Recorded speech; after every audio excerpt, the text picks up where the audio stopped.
didampingi oleh narasumber saya, Adi. Halo Adi. Halo. Terima kasih sudah menyempatkan sudah hadir di podcast kali ini. Kita mau bahas podcast tentang apa nih? Katanya kita membahas tentang salah satu kerajaan yang ada di Indonesia. Kira-kira apa ya? Kalau kerajaan kayaknya Kalingga cocok sih. Palingga. Itu Holing kali. Ya bisa juga disebut itu. Kok bisa? Kenapa bisa kayak gitu? Oh, jadi nama Holing itu berasal dari kerajaan Tiongkok. Kalau nama Kalingga itu biasa orang-orang Nusantara yang kayak kita dulu itu, dan nyebutnya itu kerajaan Kalingga yang aslinya dari kata Kalinga yang berasal dari nama kerajaan di India, dari India Selatan. Wow, jauh banget ya. Iya, soalnya kan Hindu Buddha itu kan mayoritasnya dari India. Kebanyakan dari Ya, gimana sih bisa ada kerajaan Kalingga atau Holing ini? kalau itu ditemukannya berasal dari Tiongkok itu. Ya. Tiongkok dari mana itu? Dari kalau negara sekarang ya namanya itu negara Cina ya, sekarang. Ya, jadi bukti-bukti sejarah tentang kerajaan Kalingga itu Kira gimana sih berdirinya kerajaan ini? Kapan sih? kerajaan ini berdirinya kurang lebih pada abad ke-6 Masehi bersamaan dengan berdirinya kerajaan Sriwijaya, kerajaan Sunda, kerajaan Galuh. Menurut sejarah kerajaan ini terletak di sepanjang pesisir utara Jawa Tengah hingga selatan Gunung Merapi dengan pusat Pekalongan dan Jepara. Oke. Kira-kira mayoritas itu orang-orang atau agamanya apa ya? Kalau zaman dulu tuh mayoritas agamanya Hindu atau Buddha itu, karena masa datangnya Islam tuh masih belum banyak di zaman dulu. Wah, dengar-dengar katanya pemimpinnya perempuan ya? Ya, bukan. Pemimpinnya itu namanya Ratu Sima, itu terkenal akan ketegasannya dan kebijaksanaannya itu. Nggak pandang bulu siapapun itu pasti kena itu. Oh, gimana tuh? Kok bisa sebagai ratu yang tegas dalam di kerajaannya itu, dikenal sebagai kerajaan itu kan dia ratu yang tegas tuh. Kok bisa?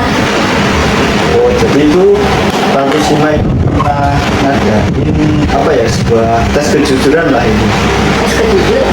Iya, tes kejujuran. Seperti apa?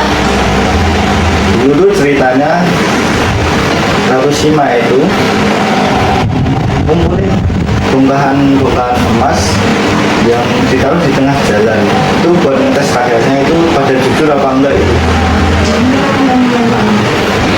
Kira-kira diambil nggak sama rakyatnya?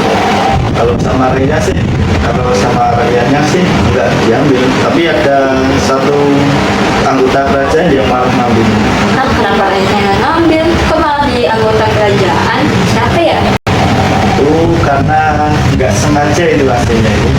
Nggak sengaja tuh lagi jalan-jalan kayaknya, terus nggak sengaja kesentuh bongkahan emasnya, terus karena ada orang yang lihat terus dilaporin lah ke Ratu Sima ini. Lah Ratu Sima dengar itu dari rakyatnya, dilakukanlah apa itu kayak persidangan lah. Persidangan? Ya, Apakah itu hukuman juga? Ya hukumannya tuh pertama-tama suruh dihukum mati. Kejam banget. Ya tapi karena dirasa agak kejam banget ya, terus diturunin lah, tinggal potong kaki atau tangan. Kayaknya potong kaki. Ini kejam banget. Berarti nggak heran dong kalau Ratu Sima disebut sebagai ratu yang tegas. Iya, udah sekali. Soalnya nggak pandang bulu itu, mau rakyat biasa atau buat kerajaan terkenal dulu. Tapi kalau dari kisah tersebut tuh kayak dia tuh seperti menerapkan syarat dari Islam nggak sih, yang artinya menjunjung tinggi kejujuran kayak gitu? Ya nggak sih? Iya bener kan. Soalnya kalau di Islam itu kan kalau misal mencuri itu kan langsung dipotong tangannya kan. Iya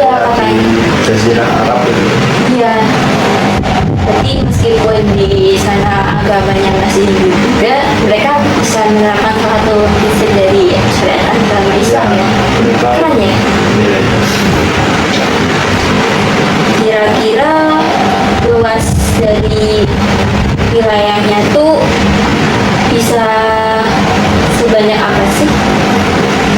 Kalau itu sebenarnya cukup besar sih. Sebelah Besar? ya, Wow. sebelah selatannya itu ada Pulau Bali, sebelah utaranya itu Pulau Sumatera, sebelah baratnya itu ada Samudra Pasifik. Wih, luas banget ya. Kalau kayak gitu banyak banget dong pendatangnya. Ya banyak banget, apalagi para pedagang-pedagang dari dari Cina, dari Eropa pun ada. Wow.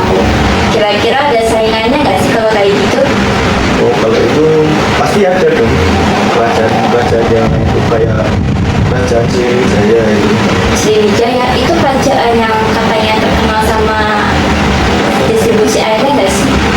Iya, perairan-perairan itu. Kayak oh iya benar tuh, ya kerajaan Sriwijaya.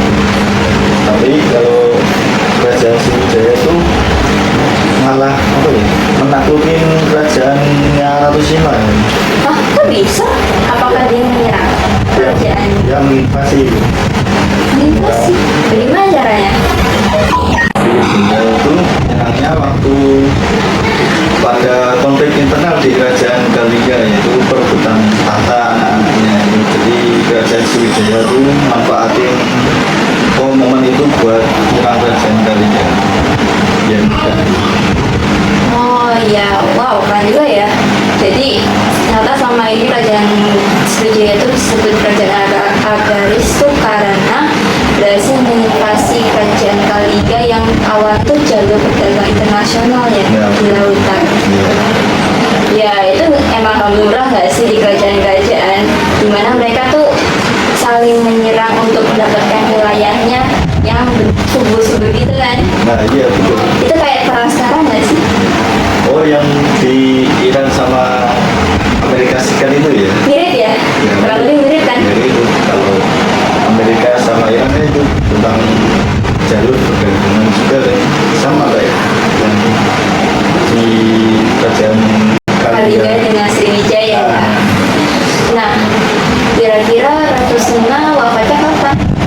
Kalau dalam kisahnya sih Ratu Sima itu wafatnya pada tahun 895 Masehi. Wow, itu pada abad keberapa ya? Abad ke-7 kali ya? Itu ya. Wah, kalau gitu sisa-sisa prasasti dari kerajaan Kaliga ada di mana aja? Kerajaan Kalinga itu ada prasasti yang bernama Tukmas dan ada satu lagi yang namanya prasasti Sojomerto. Prasasti Tukmas itu terdapat ukiran atau gambar-gambar tentang senjata-senjata yang digunakan pada zaman dahulu. Ada bentuk kapak, ada bentuk trisula, ada bentuk cakra dan lain-lain lah itu. Kalau sedangkan yang prasasti Sojomerto itu isinya memuat tentang apa itu ya, gimana tentang keluarga kerajaan yang dimana keluarga kerajaan itu adalah tentang kerajaan yang sebelumnya. Itu yang pendahulunya gitu ya? Ya. Wah, jadi ada kerajaan yang tidak terduga juga ya di Nusantara. Iya. Bahkan dari beritanya tuh ditemukan dari berita Tiongkok. Nah, Tidak terasa sampailah kita di penghujung acara kita hari ini. Jadi itulah salah satu kisah Nusantara yang dipimpin oleh seorang perempuan dan dapat ditemukan oleh berita dari Tiongkok. Nah, terima kasih kepada saudara Adi yang sudah memberikan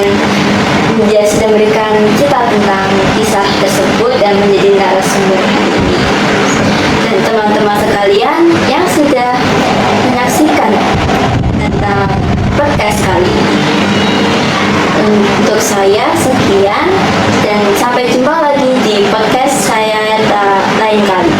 Terima kasih.